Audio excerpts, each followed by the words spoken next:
Ferguson, Roberto Lorenzo Ferguson. Oh, how are you doing? Seriously. Oh, well, you know what? Today I'm going to share with you some very important information. I wanted to do this yesterday. I wanted to do it the day before. I wanted to do it the day before that. Well, now is the time. And I want to talk about Americans, Canadians, and everybody else. And when I say Americans, that doesn't mean blue eyes and blonde hair. I'm talking about where you live. And I want to share with you some amazing stats that actually stress me out a little bit. And it's stats that demonstrate that each and every year,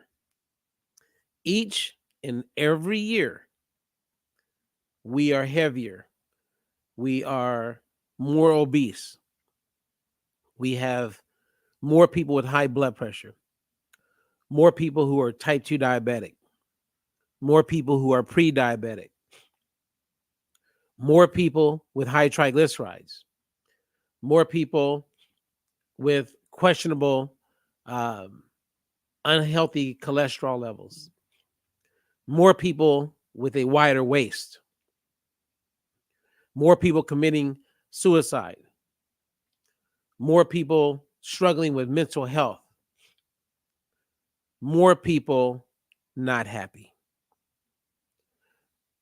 At the same time, we have more focus on eating healthier.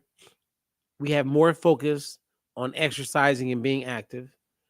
We have more pharmaceutical drugs. Yeah, it's pretty scary.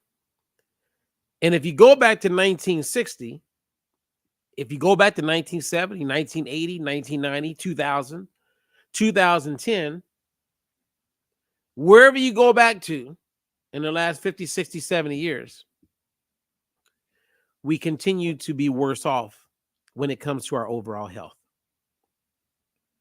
You can't make this stuff up. So I want you to think about what I just said. I want you to really think about it. Some of you are grandparents and you have grandbabies, right? Some of you are parents and you have kids. Some of you don't have kids yet, but you're wanting to live your best and healthiest life. No matter where you are, if you have a heart and you care about yourself, you care about your grandkids, you care about anybody, if you just take a quiet moment, like I was sitting in the beautiful backyard of one of my dear friends, Giovanni, who owns a restaurant called Bistro 13. And it was great just to sit there and just have quiet. And he's got all this fruit that he grows, no pesticides, no crazy chemicals that grow the food. It's just growing. I could go grab a guava out the tree. I could pick avocado, grab an orange, a grapefruit, and just eat it right there. And as I was doing that, I was thinking, you know what? When I get back to the office, I want to share what I'm going to share today. Now, before I dive into all of that, let me just invite you, if you want to get our newsletter, because in a few hours, if you look at the time, on this day, April 30th, we open up the doors for people to be the first to do our gut reset. And the gut reset is a program that I've been working on and off for about 3 years. One of my clients, actually, every time I would talk to her, she goes, Robert, I need to do the gut reset. I need a reset. And then I would have other clients say the same thing. It's kind of like, I get it. And so my clients actually came up with the name of this 30-day program. And I just put it together. And I wanted to have a decent, or not decent, but I wanted to make sure that it had everything that would give a person kind of like either a fresh start or a new fresh start, right? So it's for clients who have hit a plateau. It's different than the detox drop that we have, which is 7 days. This is 30 days. So 30 days to just really shock the system, if you know what I mean. So If you want to learn more about that, just make sure you sign up for our free newsletter so you can see the link wherever you're catching this. Also, if you would like to learn more about all of our services, programs, becoming a coach, you know, schedule for a free consultation. If you're not in our Facebook group, then I want to invite you to become a member of our Facebook group if you're on Facebook. And if you're not subscribed to our YouTube channel, it's free. I want to invite you to listen to our YouTube channel. Now, before I dive into what I'm going to share with you, this is what I want you to be aware of something. The World Health Organization, which is a leader around the world, they're on a mission to get you to not eat certain things. And so I want you to just hear this short little breakdown from this director of the World Health Organization. And then I'm going to share with you these crazy stats and what I believe we can do to turn things around. Not just for you, but for your grandbabies, right? For your kids. If you're younger, for yourself later, and for your kids. So take a listen to what he says. I'm going to do a recap, and then we're going to have that conversation. Okay, check it out.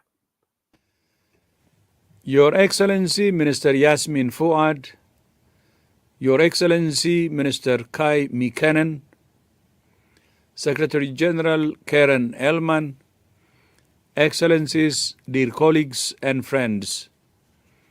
Our food systems are harming the health of people and planet. Food systems contribute to over 30% of greenhouse gas emissions and account for almost 1/3 of the global burden of disease. Transforming food systems is therefore essential by shifting towards healthier, diversified, and more plant-based diets. If food systems delivered healthy diets for all, we could save 8 million lives per year. Nordic countries have been trailblazers for many policy breakthroughs, including for linking climate and nutrition. Thank you for your leadership in this area and for organizing this discussion to share experiences and lessons learned. WHO is committed to supporting countries to develop and implement policies to improve diets and fight climate change. Last year, under the leadership of the Egyptian COP27 presidency, WHO and our partners launched ICAN, the Initiative on Climate Action and Nutrition. The ICAN baseline report currently shows low integration of climate and nutrition in policies, in funding mechanisms, and particularly in the private sector. I'm therefore very pleased that over 130 countries have signed the COP28 UAE Declaration on Climate and Health. Together, we can protect and promote the health of both people and planet. I thank you. Okay, you guys. So what did he just say?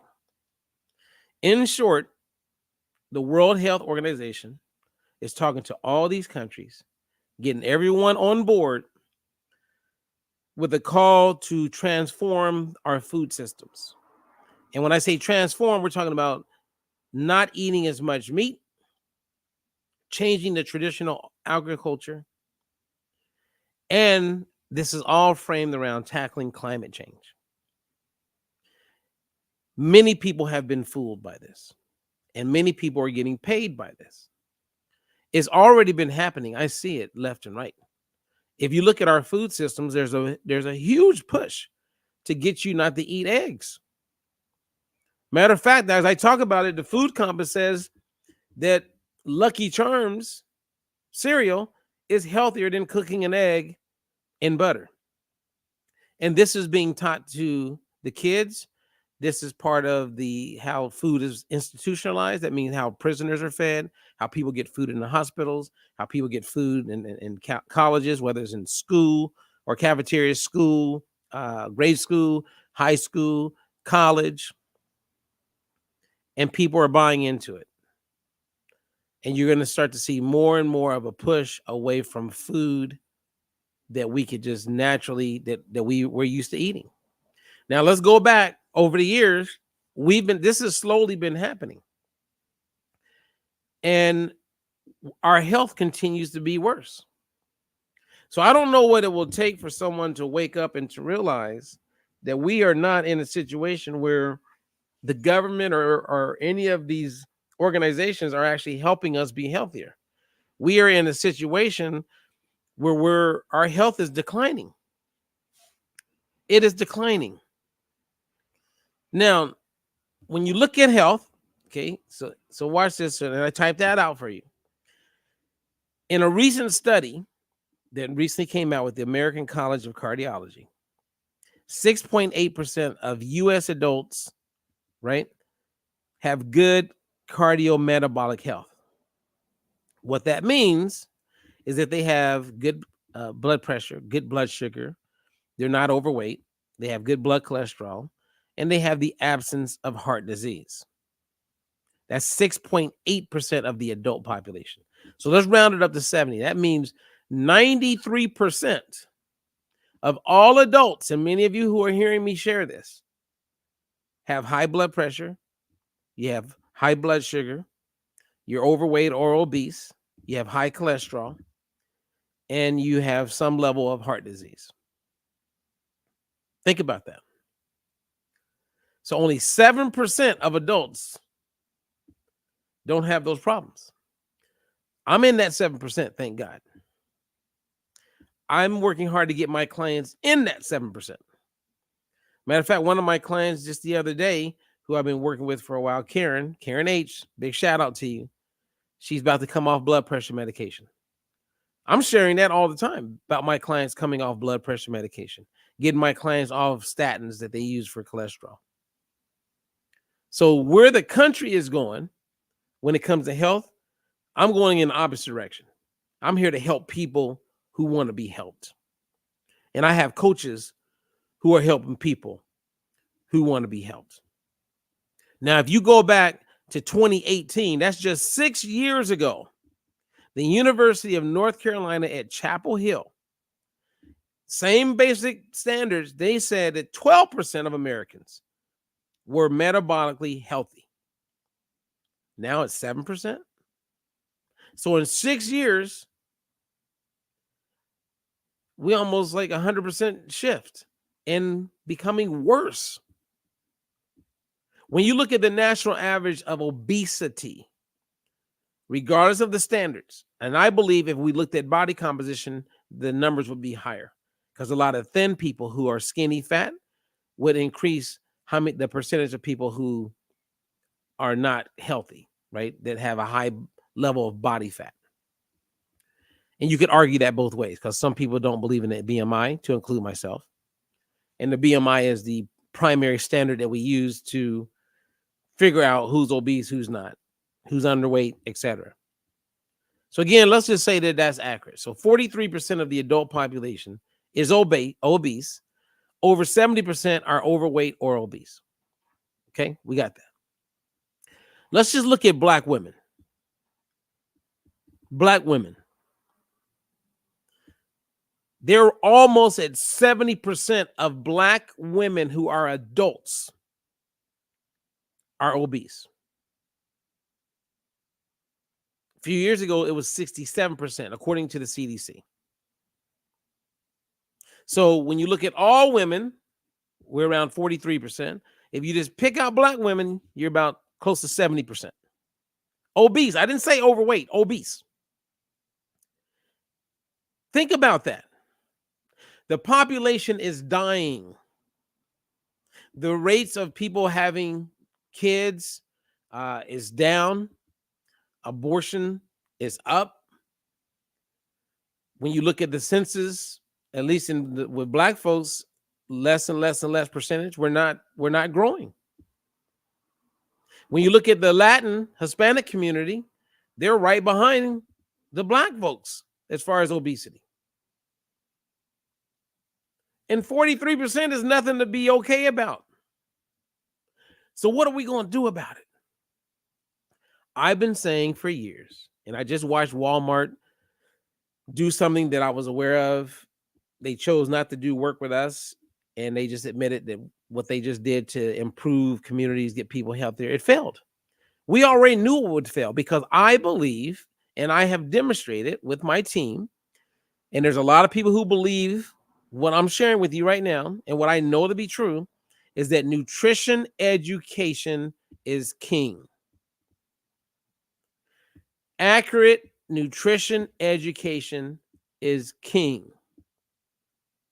I've been doing the work for years successfully. You can't debate what I'm saying because we've proven it, even in clinical trials. But yet, I know people who sit on the boards of American Diabetes Association, American Heart Association, a whole bunch of these big companies. They are aware of my work. Top executive that work for the insurance companies. They're not calling me because most of these people in a position to make a difference in the lives of you and others, they're more focused on how to maintain their job. So they're focused on managing their job, not looking for a way to help people be successful. They're not looking to lift somebody up. And I'm talking about them with me. So there's people who know about what I do and what we've done, what we've proven. And that's why we have to go directly to the people. Thank goodness for social media. If think about it, if there was no social media, and I know there's some negatives about it, then a lot of people would never know a lot of things.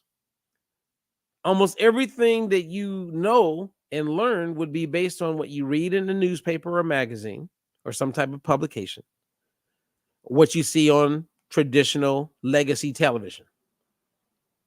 Thank goodness for YouTube and Facebook and Twitter and LinkedIn, because it gives people an alternative to actually learn things that's not sponsored by a controlled narrative.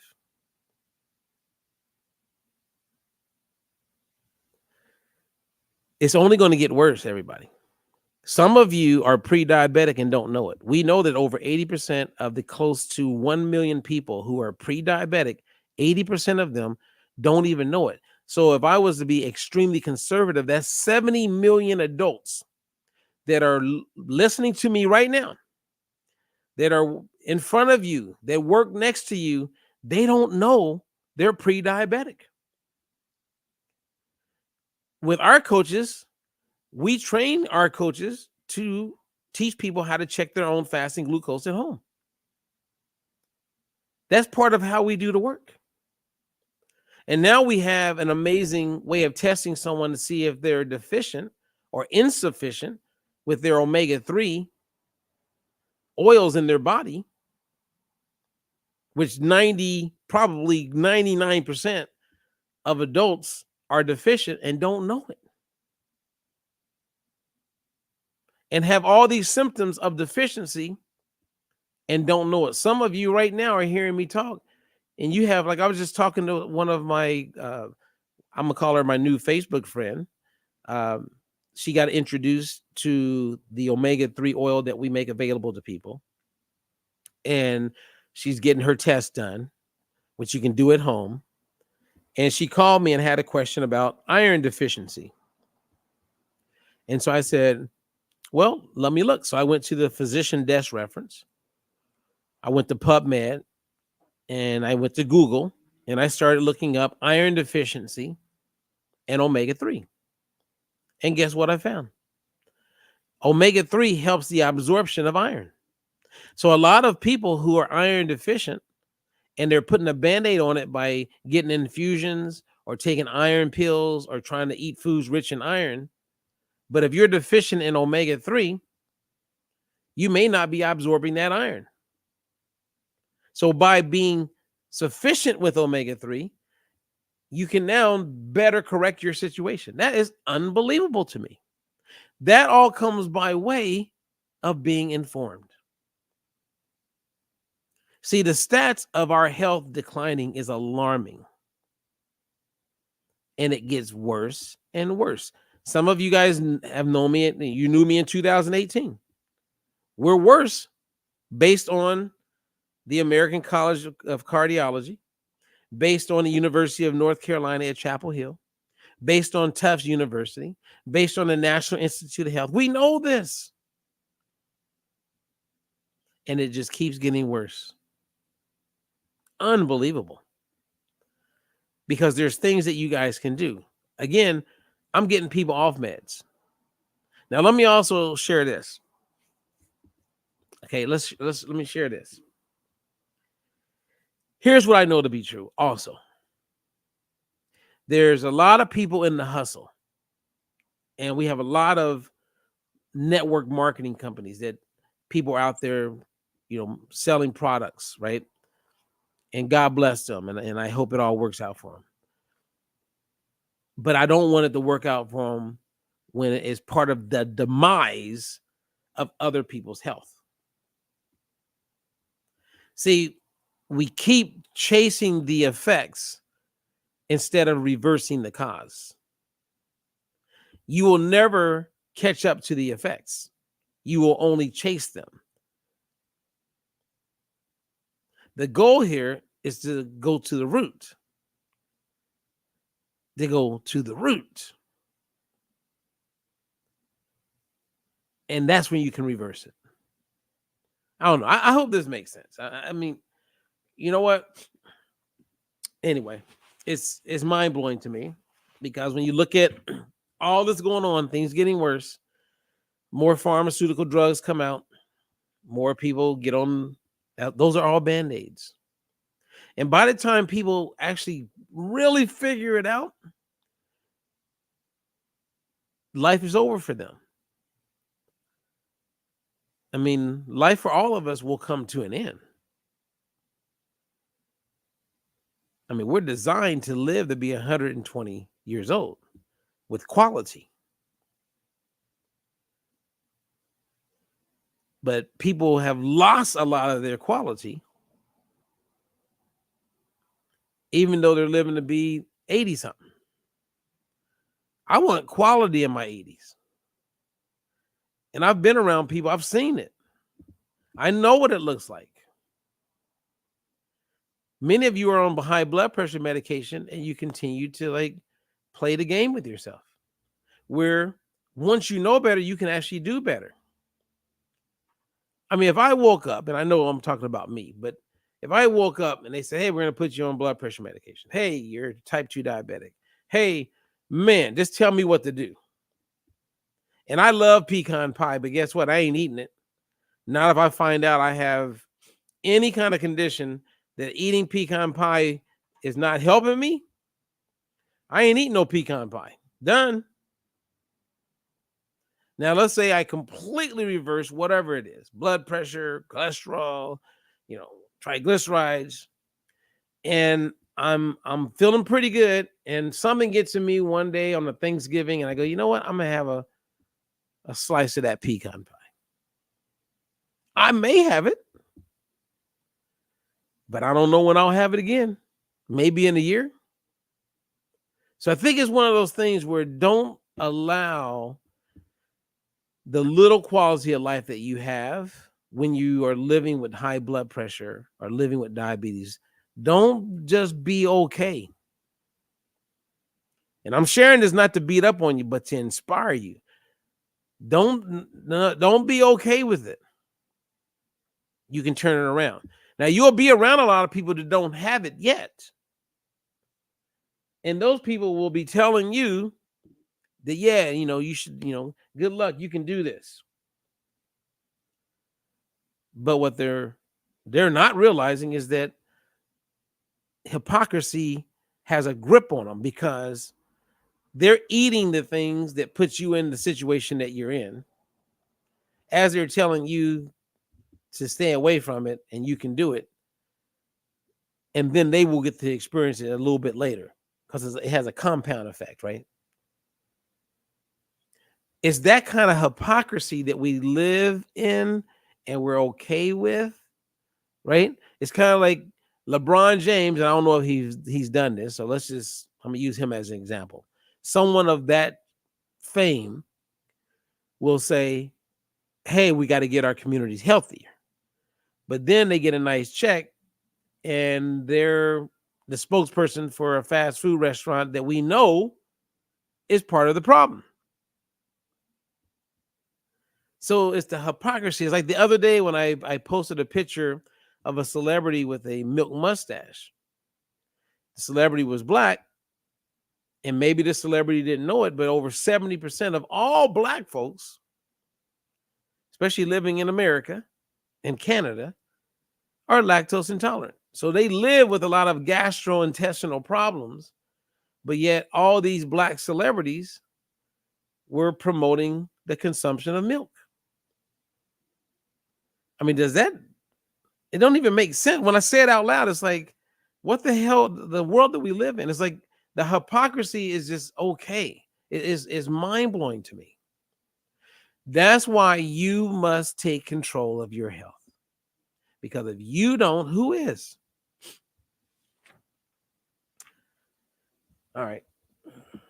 That's my share for today. Yeah, my goal is not to make this a Debbie Downer. My goal is just to say, hey, you guys, these stats are real. Next year, based on stats, you will not be leaner next year. You will be a little heavier. You will not be off your blood pressure medication or your statins or your. This is what the stats are saying. You will still be on it, talking about how you want to get off it. So you won't be better off next year. Now, I have clients who are better off every year. And I take pride in that. And I'm very thankful for that. And that's amazing. And if they can do it, you can do it. Let's not be the norm. The norm basically means the average of the population. The average of the population is worse every year. I don't want to be average. And I know you don't either. I don't want to add to the stats. Like all these people that you see, you ever see these people like, Herbalife and some of these companies, they're selling all these supplements. Where's the food at? Where's the real food and the exercise? Because more supplements since 1994, since deregulation, or actually was it 94? Deshay. Yeah, I think it's 94. Sometimes I get it mixed up with deregulation of cable, which I think was 84. But regardless, 84, 94, more supplements are being sold today than ever, and we continue to be more unhealthy. More pharmaceutical drugs are sold more than ever, and we continue to be more unhealthy. More talk about exercise and going and buying certain groceries that are healthier and promoting all of that, but yet we continue to be more unhealthy. What's the answer? I'll end on this. One of my friends and clients, Jody, I know she found a clip of me in 2011. I was on Fox doing a little debate. And actually, I like that clip, Jody, if you catch this.